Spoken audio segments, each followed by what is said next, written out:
कुछ समय से गठिया की समस्या हर आयु वर्ग को रहने लगी, लेकिन महिलाओं को प्रेगनेंसी व डिलीवरी के बाद की गठिया किस वजह से होती है, जानने कारण व उपाय। हाल ही में गठिया के क्षेत्र में रूमेटोलॉजी शब्द का बहुत प्रयोग होता है। क्या है इसका अर्थ, जानिए इस एक्सक्लूसिव इंटरव्यू में। कमर की गठिया आम गठिया से कैसे भिन्न है, ये भी पता लगाया हमने। वृद्ध अवस्था में आर्थराइटिस का इलाज संभव है या नहीं, जानिए इस बारे में। ऑटो इम्यून बीमारियां क्या होती हैं, इन सभी प्रश्नों का उत्तर जानिए गंगाराम अस्पताल के doctor lieutenant general Ved Chaturvedi से।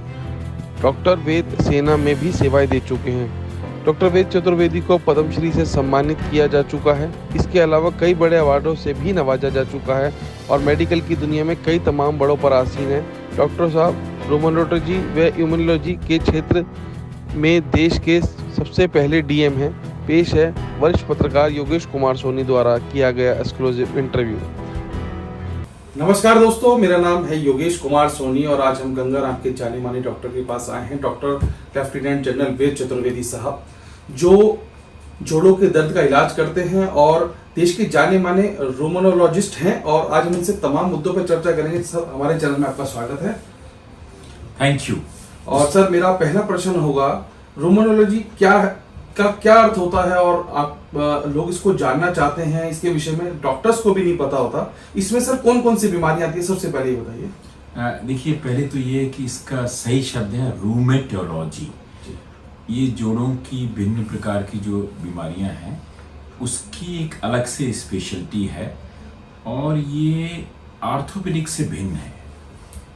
तो आर्थोपेडिक से कैसे भिन्न है कि जो आर्थोपेडिक का जो डॉक्टर है उसकी ट्रेनिंग होती है कि एमबीबीएस के बाद वो चोट का इलाज करता है, जैसे फ्रैक्चर है या फिर ऑपरेशन करता है। और रूमेटोलॉजिस्ट है, जोड़ों की बीमारियों को पता लगाता है कि क्या बीमारी है।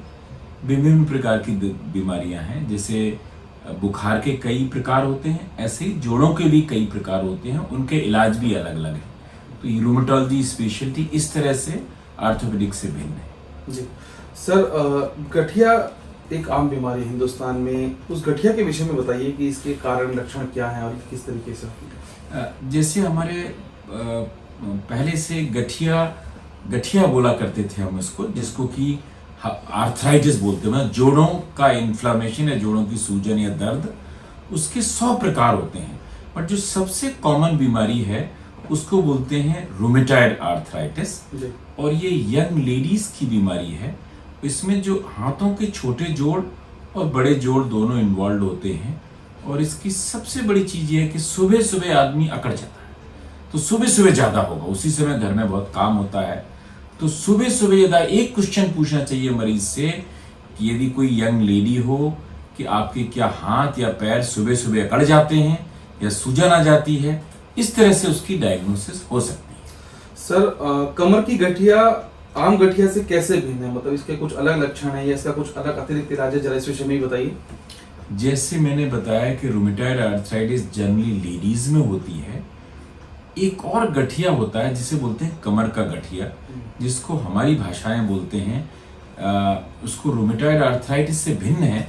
इस बीमारी को बोलते हैं स्पाइनल आर्थराइटिस या स्पॉन्डिलोआर्थरोपैथी या कमर का गठिया। इसका भी लक्षण ये होगा कि आपको कमर का दर्द होगा, जनरली यंग लड़का होगा, यंग मेल्स होंगे, और सुबह सुबह ज्यादा दर्द होगा। और इसके बाद इसके और इन्वेस्टिगेशनों से पता चलता है कि ये कमर का गठिया है या स्पाइनल आर्थराइटिस है, जो कि रूमेटॉइड आर्थराइटिस से भिन्न है। दोनों में क्या भिन्नता है? रूमेटॉइड आर्थराइटिस लेडीज में होती है, ये जनरली मेल्स में होती है। उसमें छोटे ज्वाइंट ज्यादा इन्वॉल्व होते हैं। इसमें कमर का पेशेंट जो प्रेजेंट करेगा वो कमर के दर्द के कारण प्रेजेंट करेगा, और वो कमर का दर्द ऐसा होगा कि सुबह सुबह ज्यादा होगा।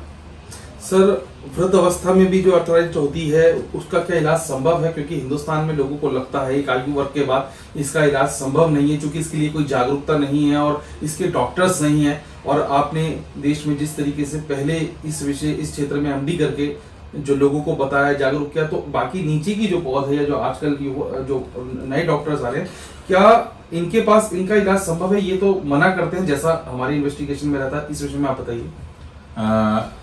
देखिए, जब कोई बीमारी किसी बहुत बड़े वीआईपी को हो जाती है तो वो चर्चित होती है। तो जैसे हमारे पूर्व प्रधानमंत्री थे अटल बिहारी वाजपेयी, तो पूरे देश को मालूम था कि उनको जोड़ की बीमारी है। तो ये बीमारी को बोलते हैं ऑस्टियोआर्थराइटिस। ये डिफरेंट टाइप का गठिया है।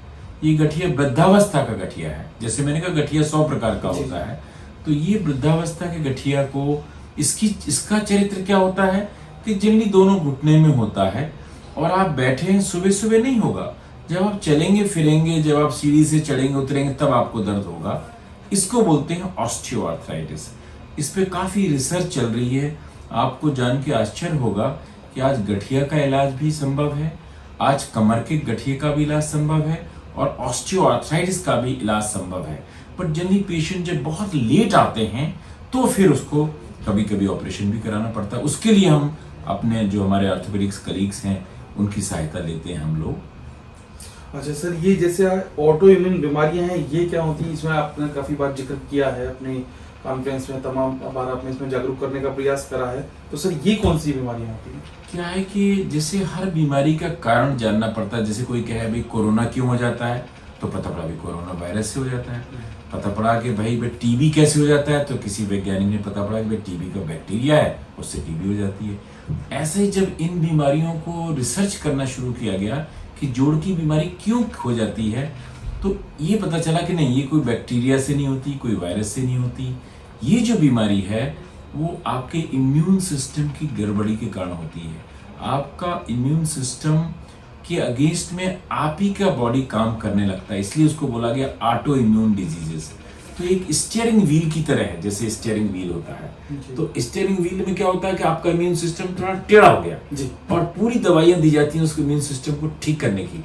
जैसे इम्यून सिस्टम ठीक हो जाता है, आपका आर्थराइटिस ठीक हो जाती है। तो बहुत सारी बीमारियां जिनको ऑटो इम्यून बीमारियां बोलते हैं हम लोग, जैसे कि नाम से लिया जाए तो एक बीमारी कहलाती है लूपस है, एक सिस्टेमिक स्क्लेरोसिस है, पॉलीमायोसाइटिस है। खैर ये तो डॉक्टर बताएंगे आपको, इसके लिए हमें बोर नहीं करना चाहता मैं आपको। बट याद रखिए जो रूमेटोलॉजिस्ट होते हैं हम लोग, हमारी जो स्पेशलिटी कहलाती है रूमेटोलॉजिस्ट, मैंने अपनी स्पेशलिटी में डीएम किया है और मैं हिंदुस्तान के चंद फर्स्ट डीएम में से हूँ। तो उसमें ऑटो इम्यून बीमारियां भी पढ़ाई जाती हैं। तो एक बृहद सब्जेक्ट है रूमेटोलॉजी।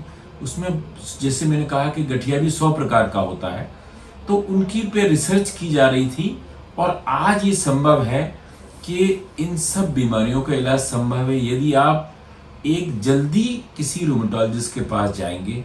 जिसे कहते हैं ना कि यदि आप जल्दी किसी बीमारी के रूमेटोलॉजिस्ट के, जैसे आपको हार्ट अटैक हो जाए और आप 20 साल बाद जाएं तो आपका हार्ट खराब हो जाएगा। तो यदि आप जल्दी किसी रूमेटोलॉजिस्ट के पास जाएंगे, तो मैं हमेशा सोचता हूँ कि जोड़ों का दर्द स्पेशली यंग पॉपुलेशन में एक मेडिकल इमरजेंसी है। और यदि मेडिकल इमरजेंसी है तो आपको एक सही डॉक्टर के पास जाना चाहिए, जिसको कि रूमेटोलॉजिस्ट बोलते हैं।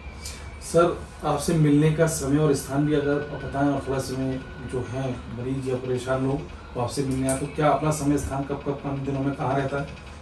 देखिए मैं पहले आर्मी में रहा 40 साल। आर्मी के एक बहुत अच्छा हॉस्पिटल है, आर्मी के हॉस्पिटल में काम करता था। अब रिटायरमेंट के बाद गंगाराम हॉस्पिटल में काम करता हूँ और मैं 10 से लेके 5 बजे गंगाराम हॉस्पिटल में ही मिलता हूँ और मैं कहीं नहीं मिलता। सर हमसे बात करने के लिए बहुत बहुत धन्यवाद। ये थे डॉक्टर जनरल वेद चतुर्वेदी, जिन्होंने हमें तमाम चीज़ों पे अवगत कराया और ऐसी चीज़ों के विषय में बताया जिससे आम आदमी का सरोकार नहीं होता, लेकिन सब कुछ बताया। डॉक्टर साहब बहुत बहुत धन्यवाद हमसे बात करने के लिए, शुक्रिया। जय थैंक यू। जय।